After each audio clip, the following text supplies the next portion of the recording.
à tous, j'espère que vous allez excellemment bien. Aujourd'hui on va parler MotoGP, on va revenir sur le Grand Prix d'Espagne du côté de Jerez de la Frontera, circuit à l'ancienne certains diront. On va parler de la sécurité parce qu'il y a eu beaucoup de chutes ce week-end.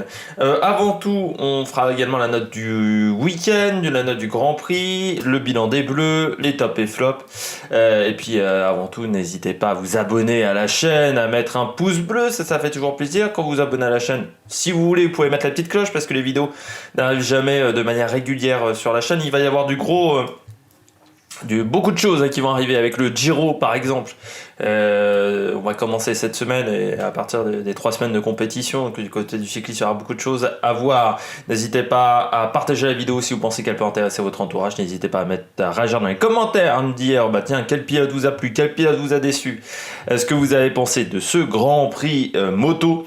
Et puis on va commencer par la sécurité qui a fait débat ce week-end à Jerez alors il y a eu 2 problèmes. On va parler du premier problème.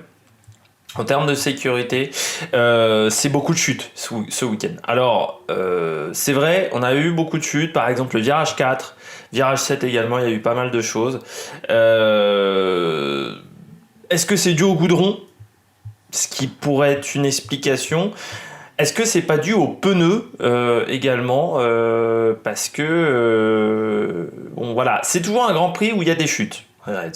Toujours un circuit où il y a eu des chutes. Pourquoi ? Parce que normalement on y va tôt dans l'année, tôt dans la période européenne, c'est-à-dire qu'il ne fait pas toujours chaud. On a souvent des chutes dans les sessions matinales.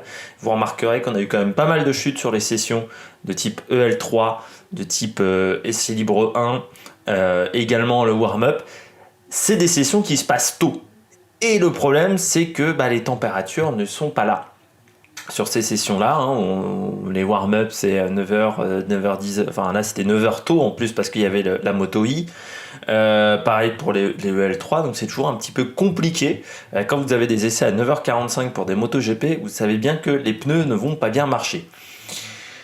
Ensuite, on est sur un circuit qui est technique pour les MotoGP. C'est un circuit qui est technique, c'est un circuit qui a beaucoup de virages lents.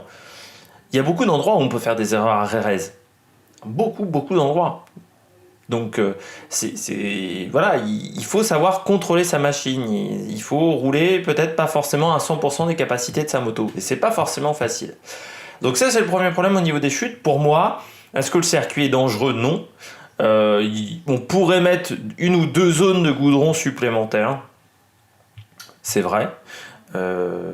Mais aujourd'hui il y a les air fence sur beaucoup de virages du circuit. Enfin, en termes d'équipement, je crois pas que le circuit de Jerez soit à la ramasse. Pour vous dire, il y a eu aucun blessé en MotoGP. Alex Marquez s'est fait un peu mal à l'épaule. Et puis il y a un deuxième problème avec Jerez du côté des MotoGP, c'est ce problème de arm pump. Problème donc de arm pump, c'est-à-dire les avant-bras totalement tendus, ce qui provoque souvent le syndrome d'éloge. Donc c'est-à-dire syndrome d'éloge, le muscle qui sort de son enveloppe prévue, ce qui fait que vous avez des fourmis dans les mains et c'est assez désagréable. Quartararo et Alex Espargaro ont souffert de ce problème-là sur cette course-là, mais on avait déjà eu Jack Miller également qui a déjà dû se faire opérer. Lui, c'était au moment des Grands Prix au Qatar. C'est un circuit où ça commence à être très difficile physiquement, Jerez, parce que les MotoGP sont tellement puissantes, ont tellement d'appui aérodynamique, que c'est un circuit qui n'est peut-être plus fait pour les MotoGP. Peut-être une question sur laquelle il faudrait réfléchir. Est-ce que on est obligé d'avoir les 3 catégories, les 4 catégories sur tous les circuits de l'année ? À une époque, moi je me souviens que par exemple les MotoGP, les 250 et les 125 n'allaient pas à Laguna Seca. Il y a très longtemps, et il y a eu une période dans les années 70-80 où toutes les catégories n'allaient pas sur toutes les courses. Les 750 ne faisaient pas tout le championnat, les 350 non plus. Il y avait aussi cette période-là. Est-ce qu'il ne faudrait pas revenir à ce genre de choses, qui permettrait également de plus mettre en lumière peut-être les catégories annexes qu'aujourd'hui. Ça pourrait être intéressant, c'est quelque chose qu'il faut réfléchir. Mais c'est vrai que Jerez, au niveau de la puissance, commence à être difficile. On a des motos quand même qui atteignent 362 bouts de ligne droite au Qatar, c'est-à-dire plus rapide qu'une Formule 1 en bout de ligne droite. Eh oui, et c'est aussi puissant, sauf que la différence, c'est qu'un pilote de Formule 1, il n'y a pas les deux bras qui doivent tout le temps maintenir la machine. Enfin, c'est moins physique, une Formule 1, qu'un Grand Prix MotoGP. Donc, il faudrait étudier ça.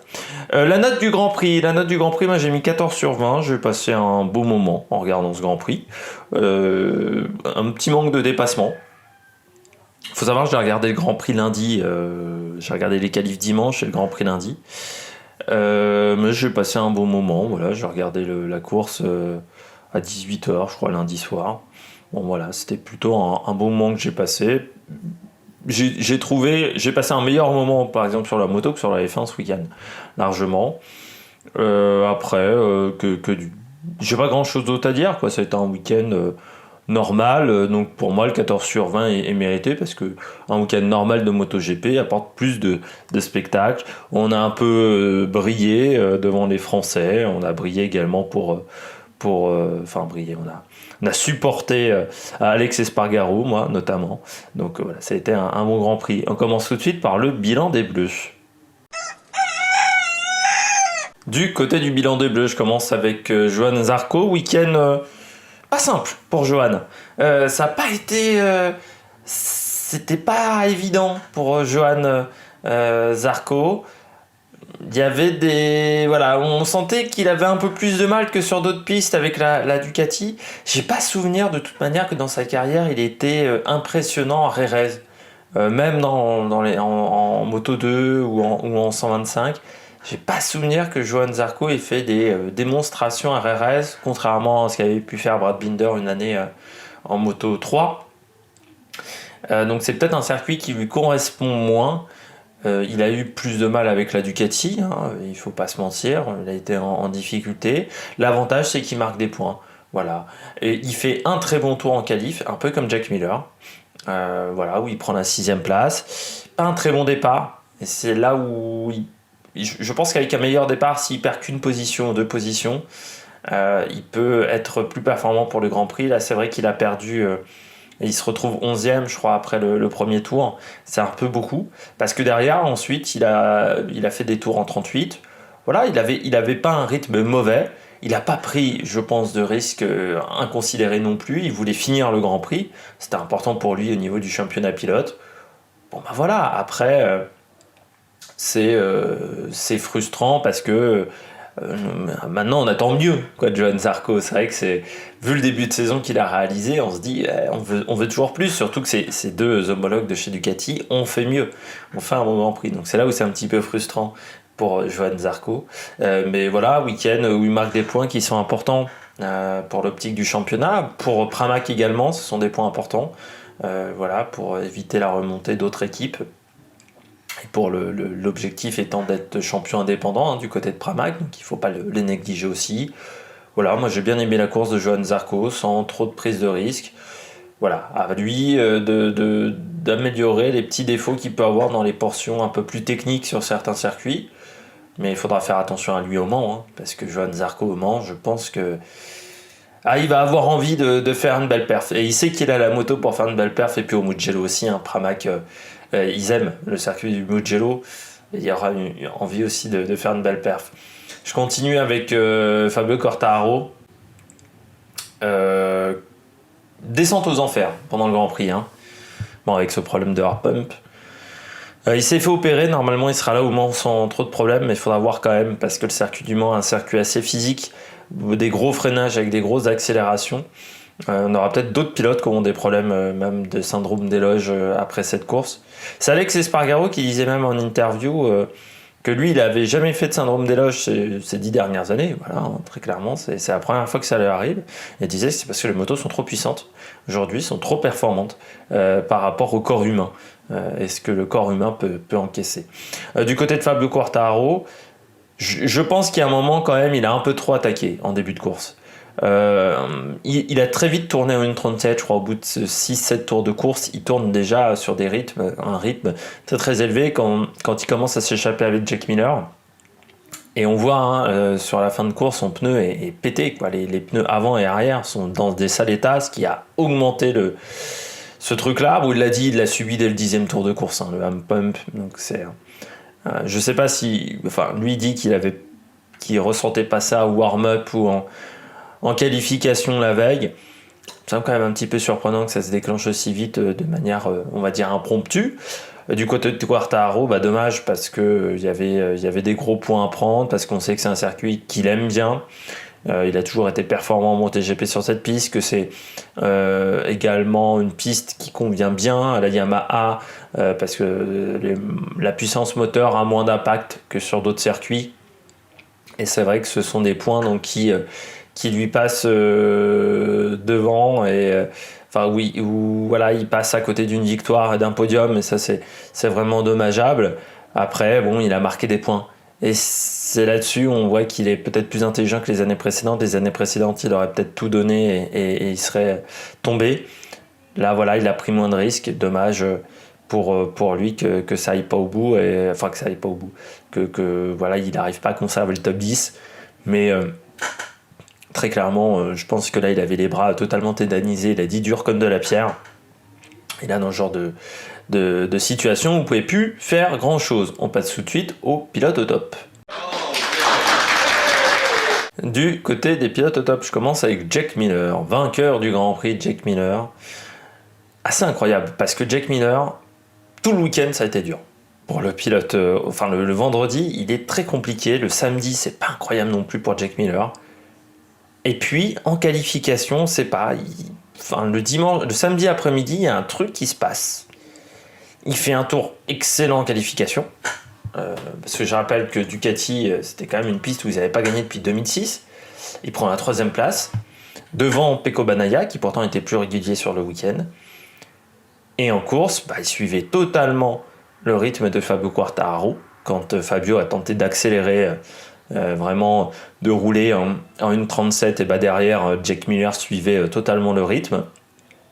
Et puis il a peut-être mieux géré ses pneus que Fabio Quartararo, puis surtout il n'a pas eu ce problème physique là, vu qu'il venait de se faire opérer. Il n'a pas trop forcé non plus sur son pilotage. C'est une victoire qui est importante pour Jack Miller, parce que le début de saison avait été extrêmement compliqué sur les 3 premières courses.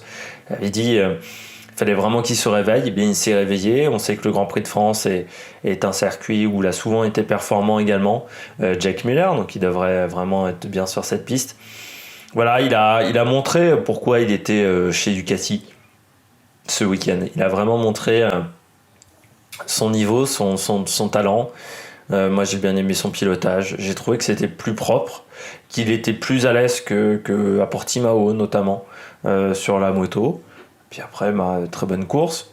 Voilà. Des fois, il suffit pas de grand-chose, en fait, pour réussir un Grand Prix. C'est un bon tour en qualif et puis un rythme de course intéressant. Et là, ouais, il a eu. Puis bon, il a la chance également que Fabio ait un problème, mais je suis pas sûr que Fabio aurait résisté sur les 5-6 derniers tours par rapport à Jack Miller.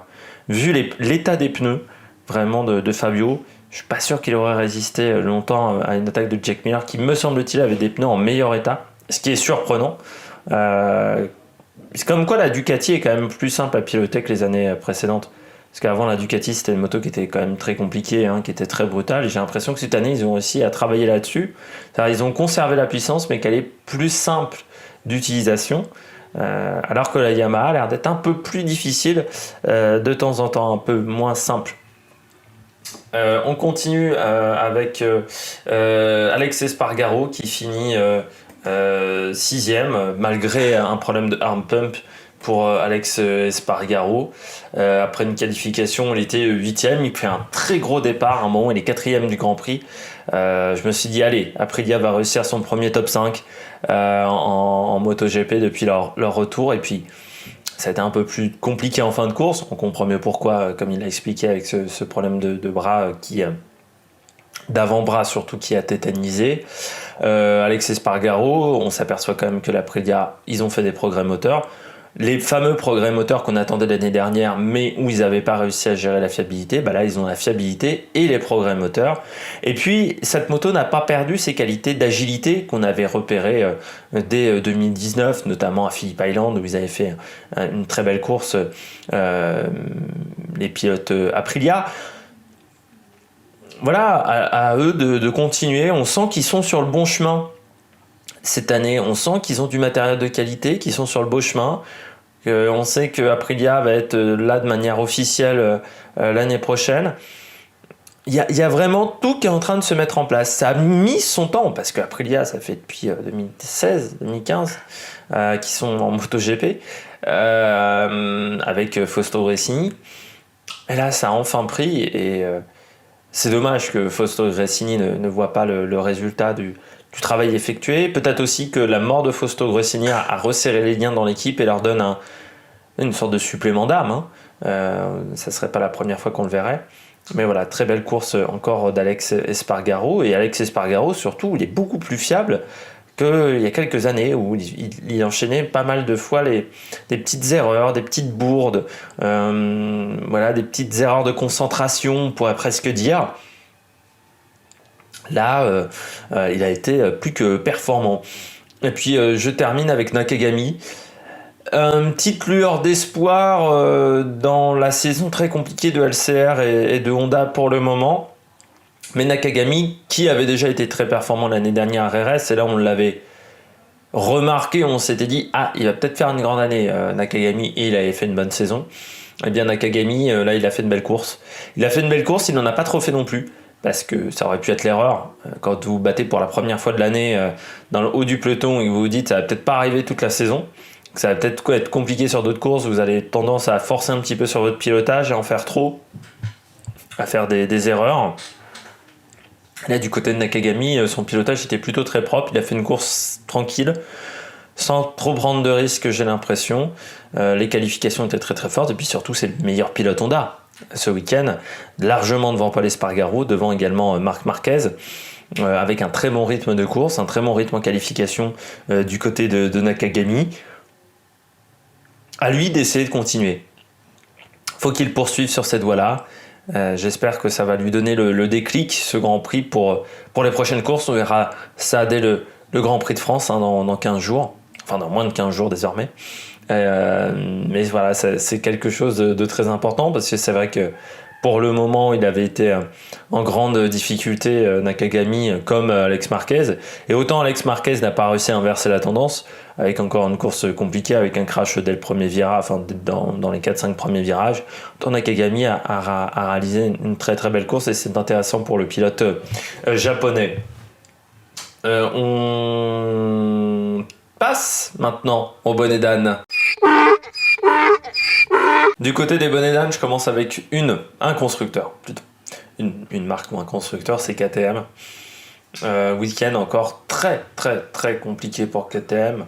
Un seul pilote en Q2 avec Brad Binder qui se qualifie simplement 11e, Miguel Oliveira qui semble vraiment perdu, Danilo Petrucci, Carl Icona, ça semble pas plus facile pour les pilotes Tech 3. C'est assez incompréhensible comment une moto qui l'année dernière s'en sortait quand même plutôt pas mal, qui par exemple était performante au Portugal, ne s'en sort absolument pas cette année pour le moment. Alors ça, Tarrés, ils n'avaient pas été extrêmement performants l'année dernière, on se souvient de la chute de Brad Binder notamment, mais quand même, on pensait qu'ils étaient sur la bonne voie du côté de chez KTM. Alors, je parlais d'Aprilia qui semble vraiment aller dans la bonne direction. KTM, ça semblait être également le cas.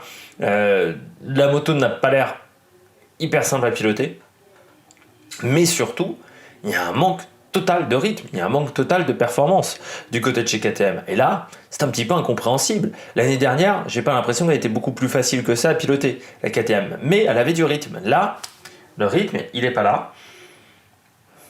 Peut-être des erreurs cet hiver dans les évolutions qui ont été apportées sur la machine. Peut-être qu'ils n'ont pas assez travaillé, en pensant, en se reposant un peu trop sur leur laurier. Mais du côté de KTM, il va falloir vraiment améliorer les choses, parce que là, ça va pas très très fort en course. Première KTM en course, c'est Oliveira, finit simplement 11e, et il a de la chance quand même que Fabio Quartararo s'effondre et qu'il y ait pas mal de chutes lors de cette course. Je continue avec Rossi, qui est extrêmement compliqué pour Rossi, surtout en comparaison de Franco Morbidelli. Morbidelli, il fait 3, Rossi sur cette même course il fait 17, derrière Luca Marini, juste devant Tito Rabat. C'est compliqué quand même là pour Rossi, hein. très très très très très compliqué. Moi, je vois pas comment il va réussir à finir la saison, du côté de Petronas, quoi. Je vois pas comment il peut finir la saison. Il a plus de rythme. D'ailleurs, on sent que physiquement, il est pas top, mais il a surtout aucun rythme.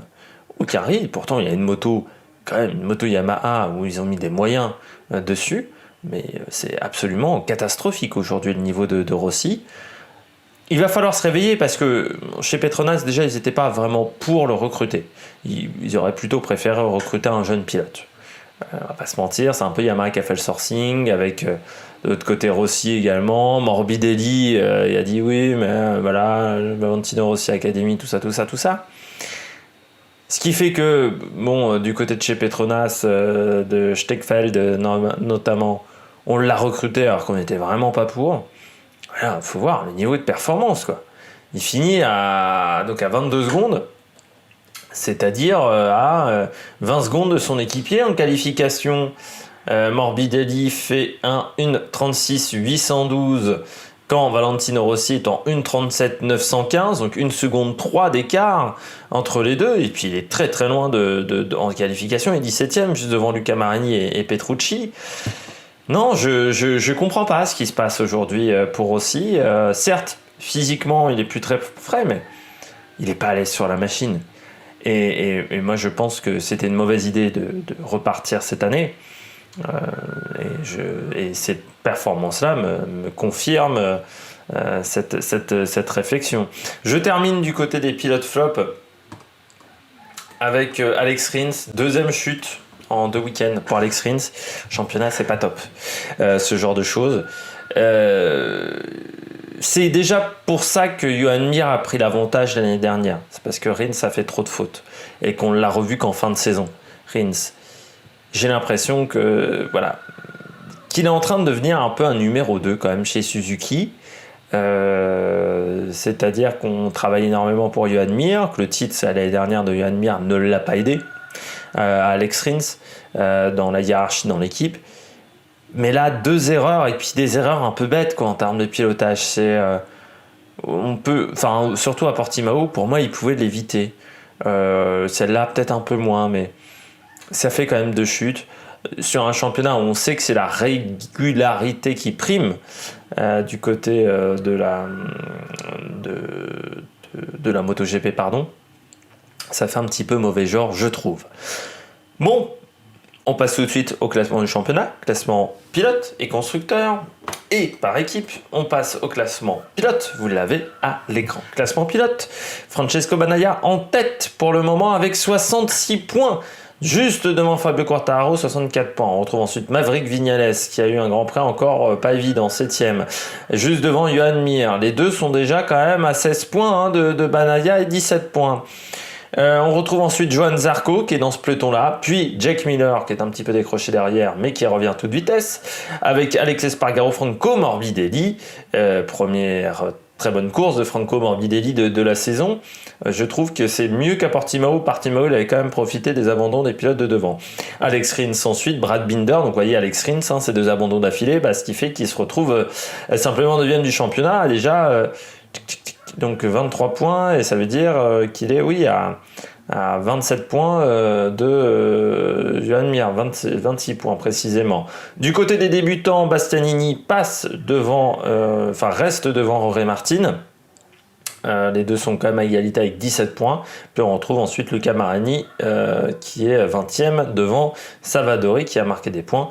Et on retrouve à 23e place Iker Lecuona avec simplement 2 top 15 pour le pilote espagnol. Du côté de Valentino Rossi, simplement 21e. Il n'a pas marqué de points depuis la première course au Qatar. J'espère que vous allez aimer ce classement constructeur. Voilà, j'allais aller trop vite. Le classement constructeur, donc avec Yamaha en tête, toujours avec 91 points. Mais Ducati revient à 6 points. On retrouve ensuite Suzuki, les décrochés avec Aprilia qui est pour l'instant très très bon. Aprilia qui est surtout devant Honda et KTM en grande difficulté. Et puis le classement par équipe, et c'est toujours Yamaha là également qui est en tête, le team officiel avec 114 points, c'est-à-dire 9 points d'avance sur le team officiel Ducati. On retrouve ensuite le team Suzuki, décroché là également en bagarre avec le team Pramac qui est pour l'instant premier indépendant. Le team Pramac qui a 25 points d'avance sur le team Honda. On retrouve ensuite le team Petronas avec Aprilia, égalité avec 37 points. Puis Red Bull, LCR, Avintia et Tech 3 qui est pour l'instant bonne dernière avec simplement 7 points d'accumulé sur ses premières courses. J'espère que vous avez aimé cette vidéo. Si vous avez aimé cette vidéo, n'hésitez pas à vous abonner à la chaîne, n'hésitez pas à réagir dans les commentaires et n'hésitez pas à partager la vidéo. Nous, on se retrouve pour le prochain Grand Prix, ce sera le Grand Prix de France. Et puis d'ici là, il y aura beaucoup de choses sur la chaîne dans les jours à venir. Allez, ciao ciao, Solamérique Production.